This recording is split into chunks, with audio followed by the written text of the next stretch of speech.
दोस्तों ITR 3 online start हो चुका है। अगर आप स्टॉक मार्केट में ट्रांजैक्शंस करते हैं, FNO करते हैं, इंट्राडे करते हैं, तो आपको ITR 3 फाइल करनी रहती है। और फाइनली दोस्तों ITR 3 ऑनलाइन स्टार्ट हो चुकी है। इससे पहले भी ITR 3 फाइल हो रही थी, लेकिन वो हो रही थी ऑफलाइन मेथड के थ्रू इन एक्सेल यूटिलिटी, और अब ये ऑनलाइन आप डायरेक्टली लॉग इन करके यहाँ से फाइलिंग कर सकते हैं। आज की वीडियो में मैं डिटेल में आपको समझाऊंगा कि ITR 3 कैसे फाइल करनी है। और दोस्तों बहुत ही तरीके से, बहुत ही ध्यानपूर्वक आप ये वीडियो देखिए, क्योंकि ITR 3 एक कॉम्प्लिकेटेड ITR है और यहाँ पे गलतियाँ होने की संभावना बहुत ज़्यादा है। तो आप बिल्कुल भी स्किप मत कीजिए, पूरी वीडियो को ध्यान से देखिए, समझिए और उसके बाद ही अपनी ITR को फाइल कीजिए। तो सबसे पहले मैं लॉगिन कर लेता हूँ। तो दोस्तों यहाँ पर आपको असेसमेंट ईयर चूज़ करना है 25-26। उसके बाद आपको यहाँ पे ऑनलाइन चूज़ करना है, online, continue and click on start new filing, individual and then click on continue. ITR form में आपको यहाँ पे ITR 3 चूज़ करना है and then click on proceed with ITR 3 and click on okay. Let's get started. Are you filing the return of income for any of the following reasons? ये first वाला option यहाँ पे applicable है। Taxable income is more then basic exemption limit, select करके continue कर दीजिए। All right दोस्तों, अब यहाँ पर शेड्यूल्स आ गए हैं। जो जो शेड्यूल आप यहाँ पे सिलेक्ट करेंगे, आपको आने वाले रिटर्न्स में वही सब शेड्यूल्स दिखाई देंगे। तो जो जो एप्लीकेबल नहीं है उसे सिलेक्ट ही ना करें, अदरवाइज आपका काम अननेसेसरली बढ़ जाएगा। ठीक है, तो सिर्फ रिलेवेंट शेड्यूल्स हमें यहाँ से सिलेक्ट करने हैं। दोस्तों इस स्टेप से पहले मैं आपको बता दूँ कि ITR फाइल करने से पहले आपको AIS देखना बहुत ज़रूरी है, ताकि आपको पता लगे कि भाई गवर्नमेंट के रिकॉर्ड में, इनकम टैक्स के रिकॉर्ड्स में ऑलरेडी क्या चीज़ें रिफ्लेक्ट कर रही हैं। ठीक है, तो चलिए AIS हम चेक कर लेते हैं। AIS पे क्लिक किया, देन क्लिक ऑन AIS। तो देखिए यहाँ पे हमें सैलरी इन्फॉर्मेशन दिखाई दे रही है, 16 लाख समथिंग की सैलरी है। इंटरेस्ट इनकम है। कई बार हमें नहीं ध्यान रहता है कि हमारी इंटरेस्ट इनकम भी है, क्योंकि वो बैंक में डायरेक्टली छोटी छोटी एंट्रीज होती हैं। लेकिन दोस्तों बैंक जो है वो इनकम टैक्स डिपार्टमेंट को आपकी सभी अर्निंग्स को रिपोर्ट करता है। ठीक है, तो वहाँ से ऑटोमेटिकली पिक हो जाती है। सेकेंड है इंटरेस्ट ऑन डिपॉजिट 23,000, और उसके बाद है आपका sale of securities and unit of mutual funds. तो इन्होंने सेल भी की है। सेल की है तो आपका कैपिटल गेन भी हुआ होगा, शॉर्ट टर्म लॉन्ग टर्म, वो आपको रिपोर्ट देख के पता लगेगा। आपको टैक्स P&L रिपोर्ट अपने ब्रोकर से डाउनलोड कर लेनी है, राइट, और वहाँ पे आपको ये सब चीज़ें दिखाई देंगी। इसके अलावा दोस्तों जो आपकी FNO ट्रांजैक्शंस हैं उसकी टर्नओवर यहाँ पे नहीं दिखाई देती है, लेकिन ये डिटेल्स ऑलरेडी आपका ब्रोकर इनकम टैक्स डिपार्टमेंट को शेयर ज़रूर करता है। ठीक है, आपने अक्सर देखा होगा कि एक फार्मर है या फिर एक मजदूर व्यक्ति है या फिर एक कोई भी रैंडम व्यक्ति है जिनको कि बड़े बड़े नोटिस आ जाते हैं। वो इसीलिए आ जाते हैं कि उनकी यहाँ पे रिफ्लेक्ट नहीं करता है, लेकिन ऑलरेडी उन्होंने बहुत सारे ट्रांजैक्शंस किए हैं, तो टर्नओवर ऑलरेडी रिपोर्ट हो जाती है गवर्नमेंट के पास, इनकम टैक्स डिपार्टमेंट के पास। और उसके बाद डिपार्टमेंट को जब वो प्रोसेस करते हैं, जो एनालाइज करते हैं आपका डेटा, तो उन्हें लगता है कि यार ये तो बहुत ज़्यादा ट्रांजैक्शंस की हुई है, पर्सन ने पता नहीं कितना ही प्रॉफिट अर्न किया होगा, क्या क्या ट्रांजैक्शंस किए होंगे, लेकिन हकीकत में वो लॉस होता है उस व्यक्ति के पास। लेकिन जब तक अपनी ITR ही फाइल नहीं करेंगे तो इनकम टैक्स डिपार्टमेंट को कैसे पता लगेगा कि भाई आपका लॉस है और आपको टैक्स देने की ज़रूरत नहीं है। अगर आप ITR नहीं फाइल करते हैं तो वो तो यही सोचेंगे ना कि आप कुछ हाइड कर रहे हैं, आपने फुल डिस्क्लोजर नहीं दिया है, ज़रूर आपने अर्निंग्स की हैं लेकिन टैक्स नहीं पे किया, छुपाया हुआ है। इसलिए ITR फाइल करना FNO के केस में तो बहुत ज़्यादा ज़रूरी है। ठीक है, ये इन्फॉर्मेशन एनालाइज करने के बाद हम वापस आ जाते हैं अपने पोर्टल पर। दोस्तों यहाँ पे सिर्फ ये फर्स्ट वाला शेड्यूल आपको चेक करना है। इसके बाद इनकम, यहाँ पर देखिए दोस्तों आपका सैलरी रहेगा। अगर आपका होम लोन है और आपका जो रेंटल इनकम है वो है तो इसे भी सिलेक्ट कर लीजिए। कैपिटल गेन्स, अगर आपका शॉर्ट टर्म कैपिटल गेन है तो आप ये वाला शेड्यूल चेक कीजिए। अगर आपका लॉन्ग टर्म है तो ये वाला चेक कीजिए। अभी के लिए मैंने दोनों चेक कर लिए हैं ताकि मैं आपको एटलीस्ट एक्सप्लेन कर दूं कि कैसे क्या होता है। कि नॉन रेजिडेंट वाला मैं एक्सप्लेन नहीं कर रहा हूँ, क्योंकि मेरा मानना ये है कि अगर आप नॉन रेजिडेंट कैटेगरी में आ रहे हैं तो शायद आप के पास एक डेडिकेटेड CA का कॉन्टैक्ट होगा, आप उनसे फाइल भी करवा रहे होंगे, तो ये बहुत लोगों पे एप्लीकेबल नहीं होगा, मैं इसे टच नहीं कर रहा हूँ। VDA को मैं एक बार के लिए एक्सप्लेन कर दूंगा, इसलिए मैं इसे भी सिलेक्ट कर रहा हूँ। अदर सोर्सेज तो मैंडेटरी है भाई, बहुत सारी इनकम ऑलरेडी अदर सोर्सेज में आ जाती है, हमें पता भी नहीं होता, तो इसे तो आप रखिए। ठीक है, SPI नहीं कर रहा हूँ मैं। इनकम चार्जेबल, चलिए इसे भी रख लिया, इसे आपको ज़रूरत नहीं है। एग्जेम्प्ट इनकम एग्रीकल्चर वगैरह है तो रख लीजिए, अदरवाइज़ मत रखिए। चलिए एक बार के लिए इसे भी रख लिया। Schedule PTI pass through income नहीं है, FSI नहीं है, FTR भी नहीं है, ठीक है। तो ये जो मेन किसी भी आम व्यक्ति पे जो FNO ट्रेडिंग करते हैं, शेयर मार्केट में ट्रांजैक्शंस करते हैं, थोड़ा बहुत क्रिप्टो कर लेते हैं, तो ये सारे शेड्यूल्स उनके ऊपर एप्लीकेबल रहते हैं। बिजनेस में आ जाते हैं। बिजनेस में देखिए बैलेंस शीट मैंडेटरी है, मैन्युफैक्चरिंग ये पूरा मैंडेटरी है। अदर इन्फॉर्मेशन आपका ऑडिट से रिलेटेड है, तो इस केस में ऑडिट एप्लीकेबल नहीं होगा। मैं बता दूंगा कौन से वो केसेस है जहाँ पे ऑडिट एप्लीकेबल होता है जब मैं उस स्टेप पे आऊँगा। तो अभी एप्लीकेबल नहीं है, तो मैंने इसको चेक नहीं किया है, अदरवाइज अननेसेसरी एक और टैब मुझे कंप्लीट करना पड़ेगा, और इसे भी हटा दिया है। दिस इज़ BP, ये मैंडेटरी आएगा ही आएगा, बाकी यहाँ पे कोई मैंडेटरी नहीं है, तो इसे मैंने हटा दिया है, ठीक है। डेप्रिसिएशन हमारे केस में एप्लीकेबल नहीं है, मैं आपको रिटर्न फाइलिंग करते वक्त समझा दूंगा कब आप डेप्रिसिएशन क्लेम कर सकते हैं। डिडक्शन की मैं बात करूं तो डिडक्शन भी हम यहाँ पे सिर्फ मैं चैप्टर 6 से ले रहा हूँ क्योंकि ये मैंडेटरी है, बाकी ये न्यू टैक्स रिजीम में फाइल होने वाली है रिटर्न। सो अगर ओल्ड टैक्स का भी आपको कुछ करना है तो मैं आपको फाइल करते वक्त ही एक्सप्लेन कर दूंगा, बट इस वक्त मैं कोई भी डिडक्शन नहीं ले रहा हूँ। अगर आप ओल्ड टैक्स रिजीम फाइल करना चाहते हैं और आप कोई डिडक्शन क्लेम करना चाहते हैं, मान लीजिए आपने कोई डोनेशन दी है, तो इसे चेक कर लीजिए, ठीक है। आपका ATC का कोई है डिडक्शन, तो आप इसे ATC वाले ऑप्शन को चेक कीजिए। मेडिकल इंश्योरेंस है तो इसे भी चेक कर लीजिए। अभी नहीं है, मैं इसे चेक नहीं कर रहा हूँ। टैक्स वाले पोर्शन में आ जाते हैं। यहाँ पे ये लास्ट वाले को आप हटा दीजिए, मोस्ट लाइकली आपके केस में एप्लीकेबल नहीं रहेगा।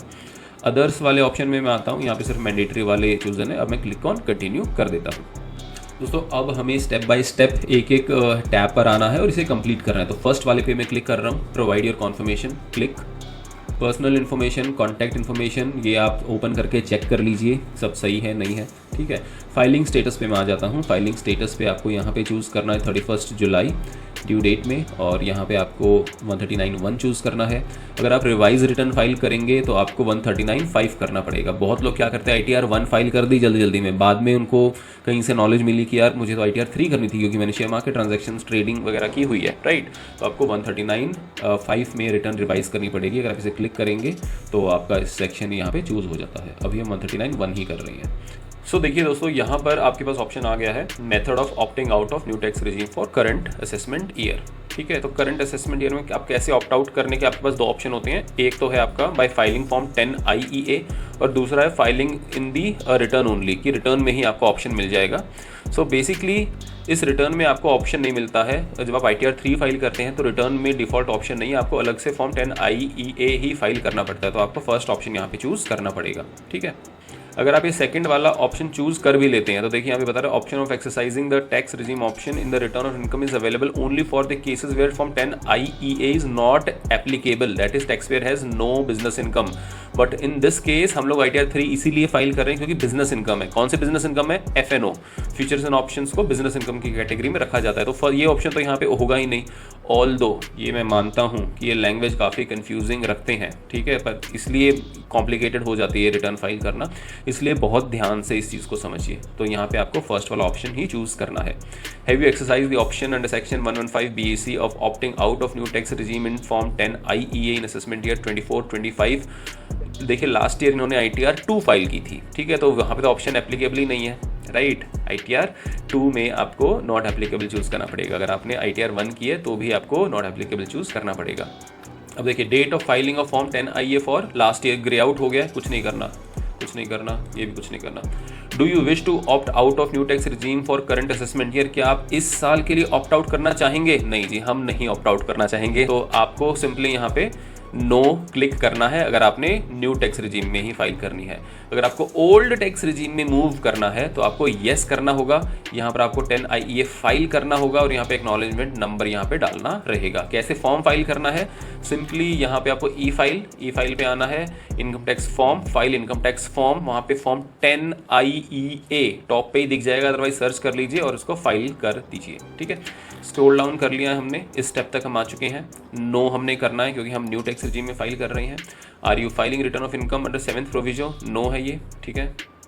नेक्स्ट रेजिडेंशियल स्टेटस, यहाँ पे आपको रेजिडेंट ही चूज़ करना है। यहाँ पे कंडीशन में 182 डेज वाली कर लीजिए। ये पूरा नो होगा, पार्टनर भी नो कर दीजिए और इन केस परमानेंट नो ही है ये, ठीक है। FPI भी आप नहीं है, नो कर दीजिए। ऑडिट इन्फॉर्मेशन दोस्तों बहुत इंपॉर्टेंट है, प्लीज़ यहाँ पे बहुत ज़्यादा फोकस के साथ चीज़ों को समझिए। Are you liable to maintain accounts as per section 44AA? इस केस में येस है। येस होने का क्या रीज़न है उसे मैं आपको समझा देता हूँ। दोस्तों मैं आ गया हूँ income tax india.gov.in official page है ये गवर्नमेंट ऑफ इंडिया का, ठीक है। यहाँ पे दोस्तों मैं इसलिए पूरा सेक्शन में आपको आके दिखा रहा हूँ क्योंकि बहुत लोग बहुत उल्टी पुल्टी रिटर्न्स फाइल करते हैं, ठीक है। टर्नओवर को कहीं दिखा रहे हैं, कुछ भी प्रॉफिट दिखा रहे हैं, कुछ भी बैंक स्टेटमेंट दिखा रहे हैं, राइट। वो सब आपको नहीं करना है। देखिए यहाँ पे इनकम टैक्स एक्ट चूज़ कर लीजिए, अगर वो चूज़ नहीं है तो यहाँ पे आप एज अमेंडेड 25 ये ऑलरेडी आएगा आपको इस तरह से अपडेटेड, तो इसे रहने दीजिए। यहाँ पे आपको चूज़ लिखना है 44 AA, ठीक है, सर्च कीजिए। इस तरह से 44 AA आ गया है। ये रूल बताता है कि आपको बुक्स ऑफ अकाउंट्स मेंटेन करने हैं या नहीं करने हैं। क्लिक कीजिए, पढ़िए दोस्तों इसको। Maintenance of accounts by certain person carrying on business और प्रोफेशन। यहाँ पे आपको सबसेक्शन 1 है, सबसेक्शन 2 है। सबसेक्शन 1 बड़ा ही सिंपल है। सबसेक्शन 1 कहता है कि अगर आप कोई भी legal, medical, engineering, architect, business of accountancy यानी CA/CS, technical consultancy, interior decoration, इस टाइप के प्रोफेशंस जो ऑलरेडी गवर्नमेंट ने नोटिफाई किए हुए हैं, इनमें डील करते हैं, ठीक है। मैं एज अ चार्टर्ड अकाउंटेंट मुझे ज़रूरत है अपने बुक्स ऑफ अकाउंट्स मेंटेन करने की। अगर आप एक डॉक्टर हैं तो आपको ज़रूरत है बुक्स ऑफ अकाउंट मेंटेन करने की। तो इन प्रोफेशंस को तो देखिए मैंडेटरी है, करना ही करना पड़ेगा। बाकी प्रोफेशंस का क्या है, बाकी बिजनेसेस का क्या है, उसके लिए आपको सबसेक्शन 2 पढ़ना है। यहाँ पे क्लॉज 1 है, if the income from business और profession exceeds 1,20,000 rupees or his total sale, turnover or gross receipts, or as the case may be in business और profession exceeds 10 lakh rupees in any one of the 3 years immediately preceding the previous year. So या तो आपकी income 1,20,000 रुपये को exceed करे, या फिर आपकी सेल्स और टर्नओवर 10 लाख रुपए को एक्सीड करे। कब? इन any one of the 3 years immediately preceding the previous year. Previous year जिसकी रिटर्न फाइल हो रही है उसको तो छोड़ दीजिए, उससे पहले के 3 साल में अगर किसी एक साल में भी 10 लाख से ज़्यादा की टर्नओवर है तो आपको आपकी बुक्स ऑफ अकाउंट्स मेंटेन करने की ज़रूरत है। सेकंड क्लॉज क्या कहता है? वेयर द बिजनेस और profession is newly set up in the previous year. आपने अभी अपना बिजनेस सेटअप किया है, ठीक है। If the income from business और profession is likely to exceed 1,20,000 or his total income, turnover or gross receipt as the case may be in business is likely to exceed 10 lakh rupees during this previous year. आपने नया F&O trading start किया है, ठीक है, और आपको ये expectation है कि जी मेरा टर्नओवर 10 लाख को तो क्रॉस करेगा ही करेगा, तो आप बुक्स ऑफ अकाउंट्स मेंटेन कीजिए, ठीक है। नेक्स्ट पॉइंट है आपका, जो आप किसी भी 44 AE BBN 44 BBA सेक्शन के थ्रू फाइल करते हैं और आपकी जो इनकम है वो इन सेक्शंस के थ्रू जो डीम्ड इनकम है उससे आप कम बताते हैं तो भी आपको ज़रूरत है। और फोर्थ पॉइंट आपका 44 ADA प्रिजेम्पटिव टैक्सेशन से रिलेटेड, ठीक है। तो यहाँ से हमें क्लियर हो गया कि किन किन केसेस में आपको बुक्स ऑफ अकाउंट्स मेंटेन करने की ज़रूरत है। सो बुक्स ऑफ अकाउंट्स में आपने येस कर दिया है। Whether SSC is declaring income only under section 44A, नहीं जी ऐसा कुछ नहीं है, नो कर दीजिए। टर्नओवर कितनी है, ये सबसे ज़्यादा क्रिटिकल पॉइंट है, इसके लिए अब आपको आना होगा टैक्स P&L रिपोर्ट पे। तो चलिए, तो देखिए मैं आ गया हूँ यहाँ पर टैक्स P&L रिपोर्ट में। कंसोलिडेटेड रिपोर्ट है, equity, FNO, commodities, currency, global transaction सब कुछ इसमें है, ठीक है दोस्तों। टर्नओवर कैलकुलेट करने का सिंपल सा फॉर्मूला है, आपको यहाँ पर देखिए प्लस ABS से एब्सोल्यूट वैल्यू हो जाएगी N12 is this number, gross P&L, ठीक है। सो 925, अब मैं फिर से आपको लगा के बताऊँ तो ABS टैब और आपका ग्रॉस P&L, ठीक है, एंटर कीजिए, 925 आ गया है। ये इस तरह से फॉर्मूले को पूरा ड्रैग कर लीजिए। अगर आप इसका सम करके देखते हैं, सम आपने किया तो ये नंबर आपका 6784757। इसको मैं यहाँ पे लगा लेता हूँ फॉर्मूला, ठीक है, प्लस सम ऑफ पूरा नीचे तक आपको ऐड करना है, ये आपका आ गया 678478757। अब ये जो जिस भी ब्रांड का ये है, ये बेसिकली धन का रिपोर्ट है, तो इन्होंने भी टर्नओवर कैलकुलेट करके दिया है, ठीक है। इसको हम एक बार डबल चेक कर लेते हैं कि इनका टर्नओवर ठीक है। सिलेक्ट कीजिए, डाउन तक आइए, 6784757, ठीक है। देखिए अभी यहाँ पर ये जो टर्नओवर है आपकी, ये एग्जैक्टली सेम टर्नओवर आ रही है जो हमने कैलकुलेट की है, ठीक है। टर्नओवर कैलकुलेट करने का तरीका यही है कि जो इतनी बड़ी बड़ी कंपनीज़ हैं, ब्रांड्स हैं, ये जो रिपोर्ट्स प्रिपेयर करके भेजते हैं, ये बहुत क्वालिटी चेक के बाद तरीके से, एक बड़ी टीम होती है इनके पास, उसके थ्रू ये बन के आती हैं। ऐसा नहीं है कि कुछ भी बन के आ गया, राइट। तो यही तरीका है टर्नओवर कैलकुलेट करने का, और इस टर्नओवर का मकसद है कि आपकी टैक्स ऑडिट की एप्लीकेबिलिटी है या नहीं उसे फाइंड आउट करने का, ठीक है। सो यहाँ पर आपने देख लिया है कि ये 67 लैक्स है दोस्तों। अब यहाँ पर आपको चूज़ करना है no turnover does not exceed 1 crore, ठीक है। यहाँ भी नो आ जाएगा, यहाँ भी नो आएगा, और उसके बाद आप नेचर ऑफ बिजनेस पर आ जाइए। यहाँ पर आपको ऐड नादर क्लिक करना है, यहाँ पे आपको सिलेक्ट कोड। इनकी यूटिलिटी में तो आ गया था FNO का कोड, फीचर्स एंड ऑप्शंस, यहाँ पे देख लेते हैं दोस्तों। यहाँ पे जो नंबर है 21010, ये यूटिलिटी अपडेट नहीं हुई है, लेकिन आप जो फाइलिंग करते हैं उनको मालूम है कि अगर आप एक्सेल फाइल में जाके देखेंगे तो 21010 आपका फ्यूचर्स एंड ऑप्शंस के लिए ही है, ठीक है। तो बिकॉज ये अपडेट नहीं हुई अच्छे से, इसलिए पूरे यहाँ पे दिखाई नहीं दे रहा है। यहाँ पे आप लिख दीजिए फ्यूचर्स एंड ऑप्शंस, ठीक है, और इसके बाद आप यहाँ पे सेव कर दीजिए and then click on confirm. So finally first tab पे हमारा ग्रीन टिक आ गया। हमारा ऑब्जेक्टिव है हर टैब पे ग्रीन टिक आए। अब आप आ जाइए बैलेंस शीट पे, क्लिक ऑन इट। अब यहाँ पे आपका source of fund, application of fund, balance sheet आपको पूरी अपडेट करनी रहेगी। क्लिक कीजिए। 3250864 इनकी प्रोप्राइटर्स कैपिटल है। इसके बाद एप्लीकेशन ऑफ फंड्स में आइए। यहाँ पे देखिए करंट एसेट्स में आपको दिखेगा कैश एंड बैंक बैलेंस, जो भी आपका बैंक बैलेंस है, कैश बैलेंस है, वो आप यहाँ पे डाल सकते हैं। Next is your other current assets, asterisks लगा हुआ है। यहाँ पे देखिए आपका 113786, ठीक है। तो ये आपका बैलेंस में आ गया। इंश्योर करना है कि आपका source of funds and application of funds equal है, ठीक है। कंफर्म कर दीजिए। मैन्युफैक्चरिंग अकाउंट पे जस्ट क्लिक कीजिए and scroll down, click on confirm. इसके बाद आप ट्रेडिंग अकाउंट पे आएंगे। यहाँ पर आपके पास दो ऑप्शंस हैं। ट्रेडिंग अकाउंट में आपको क्या करना है, यहाँ पे रेवेन्यू फ्रॉम ऑपरेशंस को क्लिक कीजिए। यहाँ पे आपका सेल्स, ठीक है, यहाँ पे एडिट करके आप अपना सेल्स का नंबर डाल सकते हैं। तो जितने भी आपने ऑप्शन सेल किए हैं आप यहाँ पे उसको डाल सकते हैं, बेसिकली सेल ऑफ ऑप्शंस, ठीक है। और ट्रेडिंग अकाउंट को भी कंफर्म करने के बाद आपको प्रॉफिट एंड लॉस अकाउंट पे आना है। प्रोवाइड योर कन्फर्मेशन क्लिक कीजिए। क्रेडिट टू P&L अकाउंट, यहाँ पे आप एडिट करेंगे तो आपको यहाँ पे सारी इनकम्स दिखाने के ऑप्शंस मिल जाएंगे। तो ज़रूरी नहीं है कि आपकी ये ही एक इनकम है, आपको और भी बहुत सारी इनकम्स आती हैं। इन दिस केस आपको डिविडेंड इनकम आ सकती है, आपको इंटरेस्ट इनकम आ सकती है, आपको बहुत सारी दूसरी इनकम्स आ सकती हैं। तो मेक श्योर कीजिए कि आपकी जो डिविडेंड इनकम है वो यहाँ पे आप ज़रूर रिफ्लेक्ट कर रही हैं। दोस्तों debit to profit and loss वाले सेक्शन में आपके सारे खर्चे हैं, लेकिन आपको जो भी आपके शेयर मार्केट से रिलेटेड खर्चे हैं वो आपको यहाँ पे ज़्यादातर नहीं दिखाई देते हैं, ठीक है। सो इन दैट केस आप इसको क्या कर सकते हैं, अदर एक्सपेंसेस में क्लिक कीजिए और यहाँ पर आप ऐड एंड अदर करके यहाँ पे एक खर्चा डाल सकते हैं। सो यहाँ पर आप नंबर ऑफ एक्सपेंसेस अपने ऐड कर लीजिए।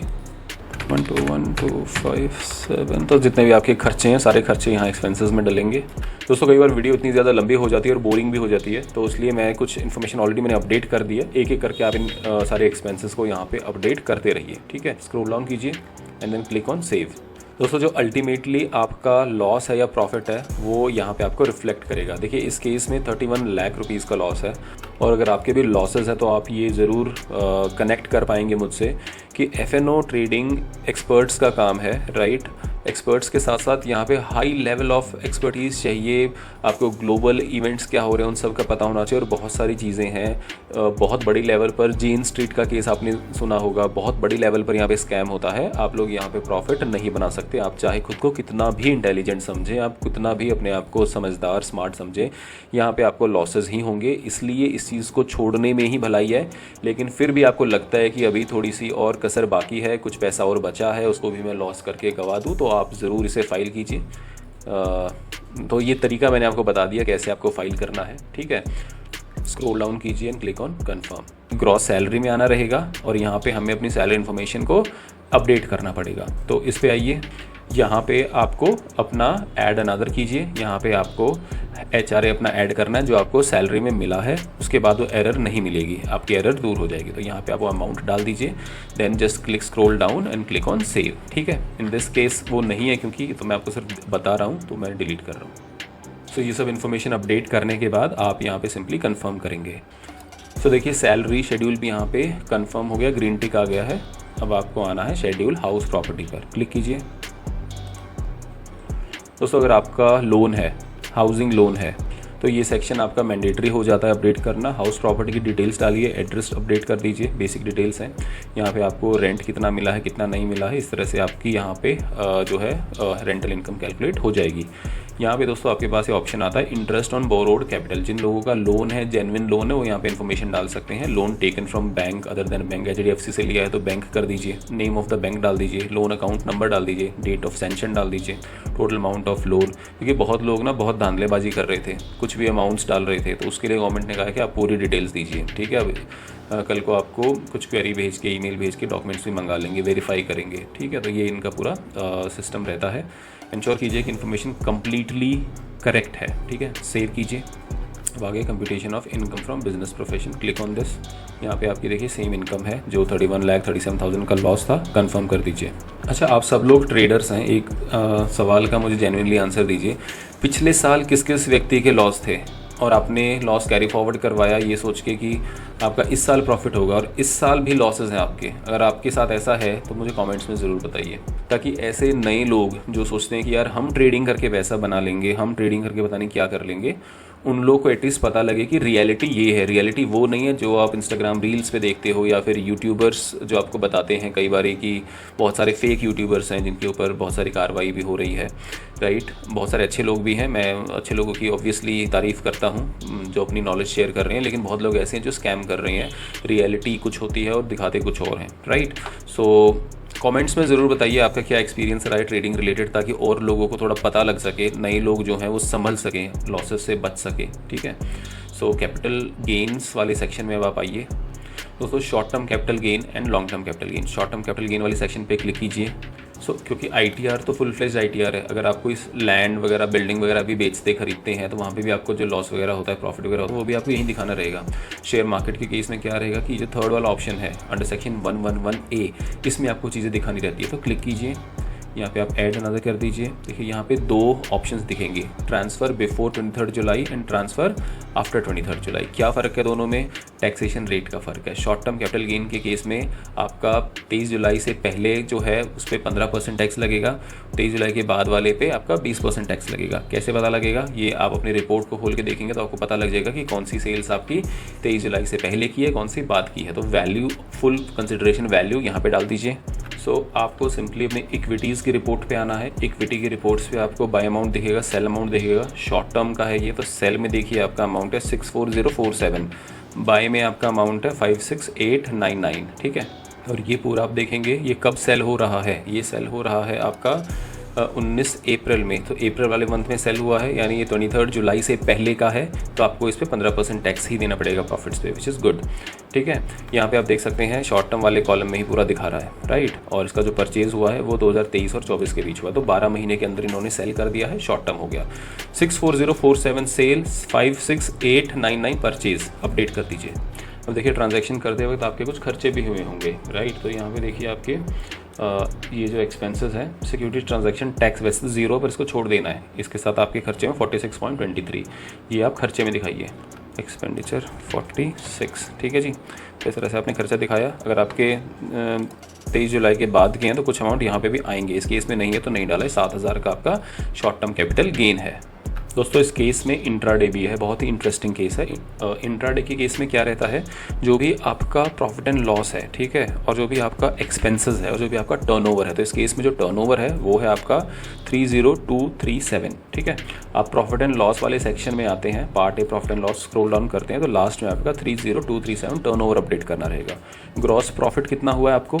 ये आपको हुआ है 3988 ग्रॉस प्रॉफिट, ठीक है, अपडेट कर दीजिए 3988, तो राउंड ऑफ कर दिया 89 हो गया। और यहाँ पे आपके टोटल जो खर्चे हुए हैं, ब्रोकरेज वगैरह हुई है, वो आपकी 1629, तो टोटल आपको नेट इनकम हुई है 2360 की। इसे कंफर्म कर दीजिए। चलिए अब हम आ गए हैं 112A पे, लॉन्ग टर्म वाले पे क्लिक कीजिए। यहाँ पे आपको ऐड अनदर पे क्लिक करना है। यहाँ पे आपको शेयर यूनिट एक्वायर्ड, अगर आपने 2018 के बाद एक्वायर किया है तो इसे आप आफ्टर 31 जनवरी 28 कर दीजिए। उसके बाद आपको ये सब इन्फॉर्मेशन नहीं डालने की कोई ज़रूरत है, ठीक है। और सेकंड वाला ऑप्शन है शेयर आपने कब ट्रांसफ़र किए हैं, 23 जुलाई के बाद किए हैं तो आफ्टर कीजिए, पहले किए हैं तो बिफोर कीजिए। बिफोर आफ्टर क्या फ़र्क है दोस्तों? अगर आप बिफोर करते हैं तो 12.10% का टैक्स है और आफ्टर करते हैं तो आपको 12.5% का टैक्स है, ठीक है जी। सो ये आप सिलेक्ट कर लीजिए और यहाँ पे आपका फुल वैल्यू ऑफ कंसिडरेशन यानी सेल्स अमाउंट आ जाएगा। इसी तरह से जो आपने रिपोर्ट देखा है शॉर्ट टर्म कैपिटल गेन वाला, वैसे ही लॉन्ग टर्म का भी आप डाल सकते हैं। कॉस्ट ऑफ एक्विजिशन डाल दीजिए और एक्सपेंडिचर को यहाँ पे आप अपडेट कर दीजिए, जो भी आपकी ब्रोकरेज पे की हुई है, और सेव कर दीजिए, एज सिंपल एज दैट। डालने के बाद आप इसे कंफर्म पर क्लिक कीजिए। इस केस में ये नहीं था, बट मैंने आपको एक्सप्लेन कर दिया कि क्या तरीका है इसे करने का। अब बात करते हैं VDA की, वर्चुअल डिजिटल एसेट्स। आप अपने 26AS में देखेंगे तो कुछ TDS कटा हुआ होगा। क्रिप्टो करेंसी जब आप ट्रांसफ़र करते हैं तो 1% TDS आपका काट लिया जाता है। क्लिक कीजिए शेड्यूल पर, ऐड अनदर पर क्लिक कीजिए। मैं यहाँ पे आपको समझा देता हूँ कि एग्जैक्टली इसको फिल कैसे करना रहता है, ठीक है। ये आपको line by line he update करना रहेगा। मान लीजिए आपने बिटकॉइन को सुबह खरीदा, 100 रुपये का बिटकॉइन खरीदा और आपने उसे बेच दिया 150 रुपये में और आपको 50 रुपये का गेन हो गया। गेन होते ही आपको यहाँ पे अपडेट करना रहेगा जिस भी डेट को आपने ट्रांजैक्शन किया है, ठीक है। तो जैसे आपने यहाँ पे सिलेक्ट किया, डेट ऑफ ट्रांजैक्शन आपका सेम नवंबर में ही आपने इसे सेल भी कर दिया। सो नवंबर 1 एंड कैपिटल गेंस के अंदर आपसे ट्रीट कर रहे हैं। कॉस्ट ऑफ एक्विजिशन थी आपकी 100 रुपये की और कंसिडरेशन आपको मिली 150 रुपये की, तो ये आपका 50 रुपये का गेन आ गया। दोस्तों इस पर आपको टैक्स इमीडिएटली देना पड़ेगा। मान लीजिए सेम डे आपको लॉस भी हो रहा है, आपने सेम कॉइन को फिर से 150 पे ख़रीद लिया और अब आपने सोचा कि 200 जाएगा, 200 नहीं गया, वो फिर से कितना गया, 50 रुपये रह गया, तो आपको 100 रुपये का लॉस भी हो गया।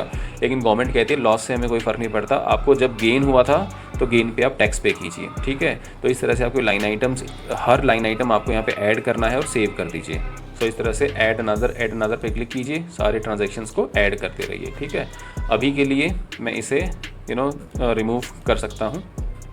जो भी आपका TDS आपका कटा है वो आपको क्रेडिट मिल जाएगा उसका। तो जो आपको प्रॉफिट हुआ है 30% टैक्स पे कीजिए, 1% आपका ऑलरेडी TDS कटा हुआ, तो नेट अभी आपको 29% टैक्स पे करना रहेगा। ये पूरा अपडेट करने के बाद click on confirm. Schedule of other sources, दोस्तों ये बहुत ज़रूरी है क्योंकि अपने आप चीज़ें जो हैं सिस्टम पिक कर लेता है क्योंकि सब कुछ कनेक्टेड है। क्लिक कीजिए, ये देखिए ऑलरेडी यहाँ पे इंटरेस्ट इनकम आई हुई है, जो FD वगैरह पे इंटरेस्ट होता है वो इनकम आपकी यहाँ पे आई हुई है। जस्ट कंफर्म दिस कि हाँ ये सही है। अगर इसके अलावा कोई डिविडेंड आया है, डिविडेंड ऐड कीजिए, रेंटल इनकम है और कुछ भी आपकी अदर सोर्स ऑफ इनकम दिखाना चाहते हैं दिखा सकते हैं। Scroll down, click on confirm. दोस्तों अगर आप ऑनलाइन गेम्स खेलते हैं तो यहाँ पर आपको सेकंड वाला जो ऑप्शन मिलता है income chargeable at special rates, इस पर आना है। यहाँ पे देखिए दोस्तों आपको मिलेगा winning from lotteries, crossword puzzles, races, ठीक है। यहाँ पे आपको सिंपली एडिट पर क्लिक करना है और इस तरह से आपको अपनी विनिंग्स यहाँ पे डिस्क्लोज करनी है। इन विनिंग्स पे आपका टैक्स बनेगा, वो टैक्स आपको पे करना रहेगा, ठीक है। सो यहाँ पे अपनी विनिंग्स को अपडेट कीजिए, ऑटोमेटिकली आपका टैक्स में इसका इंक्लूजन हो जाएगा। मैं अभी बैक कर रहा हूँ। हर एक शेड्यूल्स को जैसे जैसे आप कंप्लीट करेंगे ग्रीन टिक आ जाएगा। शेड्यूल CYLA पे क्लिक कीजिए। इस शेड्यूल को समझना भी बहुत ज़रूरी है। सो इस शेड्यूल को समझना बहुत ज़रूरी है। देखिए इस साइड आपके सारे इनकम्स हैं और इस साइड सारे आपके लॉसेस हैं जो आपको सेट ऑफ करने में मदद करते हैं। तो ये आप देखेंगे 7102 यहाँ पे आ गया है आपके बिजनेस लॉस के अगेंस्ट एडजस्ट होने के लिए। उसी तरह से आपका जो इंटरेस्ट इनकम है वो भी आ गई है यहाँ पे सेट ऑफ होने के लिए। तो सेट ऑफ होने के बाद आपका जो नेट लॉस बचा वो बता 31 लाख। पहले कितना था ये 31,34,000। तो इतना पूरा आपका एटलीस्ट इसने क्या फ़ायदा कराया आपको टैक्स पे कम करना पड़ेगा। कंफर्म पे क्लिक कर दीजिए। इसके बाद सिंपली BFLA पे आइए। BFLA पे देखिए ब्रॉड फॉरवर्ड लॉसेस जो हैं आपके वो दिख जाएंगे और 1559,303 आपका current year income after adjusting all the losses 1559 पर आपका टैक्स बनेगा। कंफर्म कर दीजिए। CFL पे आइए। कैरी फॉरवर्ड लॉसेस होते हैं ये, यहाँ पे अगर आप देखेंगे तो आपको यहाँ पे अपना लॉस मिल जाएगा 31 लाख का जो कैरी फॉरवर्ड हो रहा है। कंफर्म कर दीजिए। AMTC, just click on this, scroll down and confirm, ठीक है। इसके अलावा आपका SI है, स्पेशल रेट से जो टैक्सेशन लगता है। दोस्तों चूंकि आपका जो शॉर्ट टर्म कैपिटल गेन थे वो ऑलरेडी सेट ऑफ हो गए हैं तो अभी स्पेशल रेट से आपका कोई टैक्स नहीं लगेगा, 0 है। देखिए अगर वो सेट ऑफ नहीं होते तो यहाँ पे आपका अलग से 20%, 15%, 12.5%, 20% रेट के हिसाब से टैक्स लग जाता है। अभी कुछ भी टैक्स आपको यहाँ पे नहीं लग रहा है। कंफर्म पे क्लिक कर दीजिए। अब आइए शेड्यूल 6A पर क्लिक कीजिए।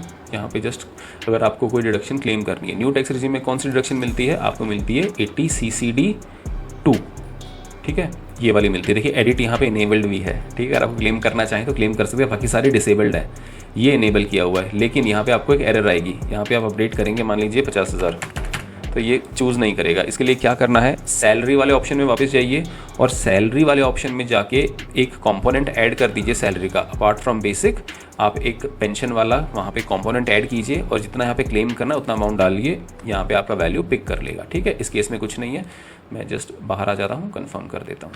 दोस्तों आई होप ये पूरी चीज़ें आपको समझ में आ रही हैं। वीडियो अगर आपको अच्छी लग रही है, आपको हमारे एफर्ट्स ठीक लग रहे हैं तो वीडियो को यार एक लाइक ज़रूर कर दीजिए और चैनल को सब्सक्राइब भी कीजिए। यहाँ पर आपको काफ़ी कुछ सीखने को मिलेगा। अब पार्ट B टोटल इनकम पर आ जाते हैं तो यहाँ पे आपकी टोटल इनकम की कैलकुलेशन दिखाई देगी। 1559,303 आपकी टोटल इनकम है, ये आपका कैपिटल गेन्स है, अदर इनकम है और ये आपकी आ गई है 1593 जो आपकी टोटल हेडवाइज इनकम है। लॉस से जो सेट ऑफ हुआ वो इतना अमाउंट लॉस से सेट ऑफ हो गया ये आपकी नेट इनकम बाकी बच गई। ठीक है, 1559 की आपकी टोटल इनकम है। इस पर आपका कैरी फॉरवर्ड लॉस हो रहा है 31 lakhs। कन्फर्म पे क्लिक कर दीजिए। Tax paid, click on it. दोस्तों सैलरी पर तो आपका टैक्स आपने पे किया ही है, जो आपका फॉर्म 16 में है उसे डबल चेक कर लीजिए कि अमाउंट मैच हो रहा है कि नहीं। ये देखिए दोस्तों, सैलरीज इनकम 1634,303, 1,64,103, 1,64,103 आपका टैक्स यहाँ पे मैच भी कर रहा है। ठीक है, ये मैच करने के बाद वापस आइए एंड क्लिक ऑन कन्फर्म।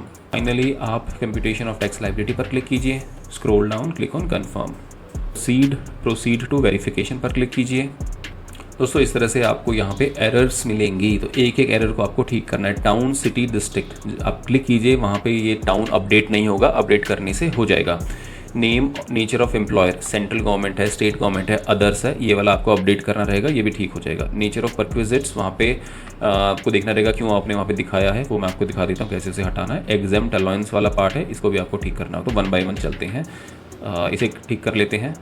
देखिए ये जो एरर आ रही थी वैल्यू ऑफ परक्विजिट्स यहाँ पे खाली छोड़ा हो तो डिलीट कर दीजिए, और ऐसे ही profit in lieu of salary को भी डिलीट कर दीजिए और कंफर्म कर दीजिए। Confirm again. ओके, सिर्फ 2 और एरर बची, इसे भी ठीक कर देते हैं। नेचर ऑफ एग्जाम्प्ट अलाउंस, दोस्तों यहाँ पे आपको सिलेक्ट करना है, डिलीट करना है, सिलेक्ट करना है, डिलीट करना है, select and delete, scroll down, confirm, proceed.